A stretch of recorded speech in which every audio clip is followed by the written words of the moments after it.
Now we will see how to do a group by kind of operations on a data frame. Like in SQL programming language, your group by is very useful. You can do a group by, you can do some sort of basically statistics or whatever mathematical operation you want to do on it, and you can get very interesting results. Similarly, in pandas also you can do it. Now, the way we do it is, let's say I have a data frame called as df2.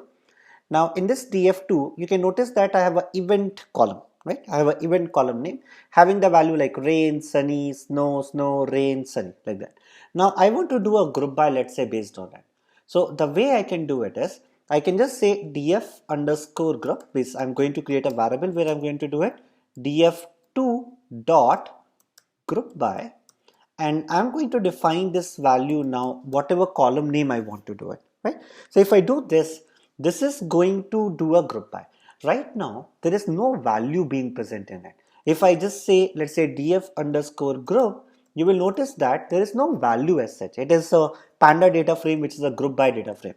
But if you want to see the values, so let's say I want to see the value in df group related to your temperature. So I can write a loop. So I can say for temperature in my df underscore group, I can just define this, and now I'm writing this. So I'm going to say print of temperature.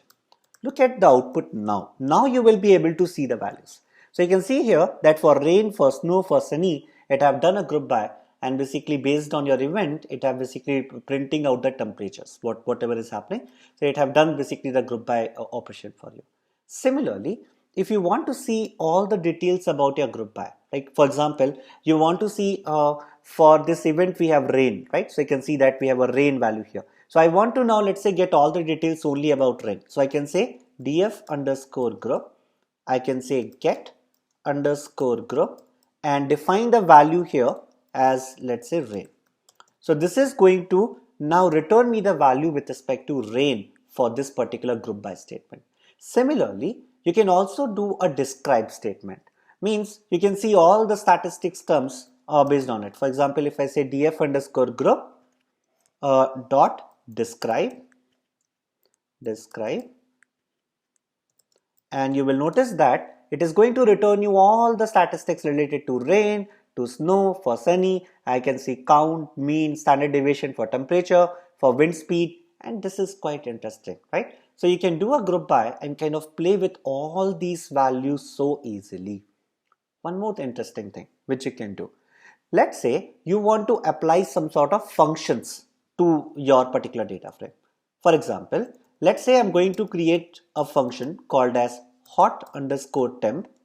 I'm passing a value x to it, and what this function is going to do, it will return me the value if my temperature is greater than 30. That means if the temperature is kind of greater than 30, we can say that it's a hot temperature outside. So I'm going to just create this function. Okay, now what I want to do, I want to create a new column. So I will show you that how to create that. It's very simple. So you can just say df2 and give the new column name, let's say hot underscore temp. That's it. So once you define this, now what you can do, you can say df2, let's say you want to perform on temperature, but on this temperature column, you want to now run this function called as head hot underscore temp, which you have just created.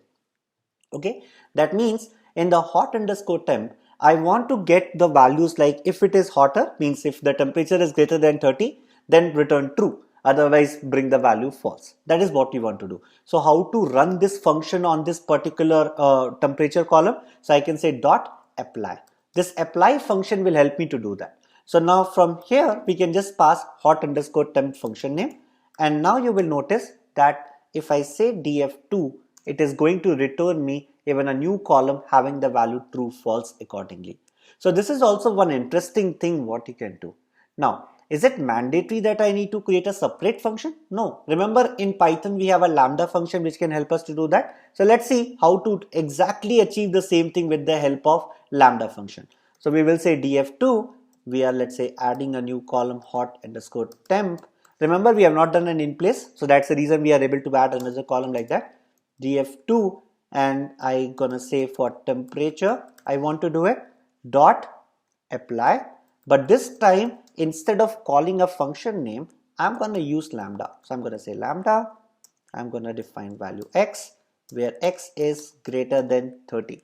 So if I do this, this is also going to give me exactly the same output. If I say df2, you can see that hot underscore temp is going to return me exactly the same output. So you can see it's very powerful construct in Python where you can apply all this construct of group by apply functions.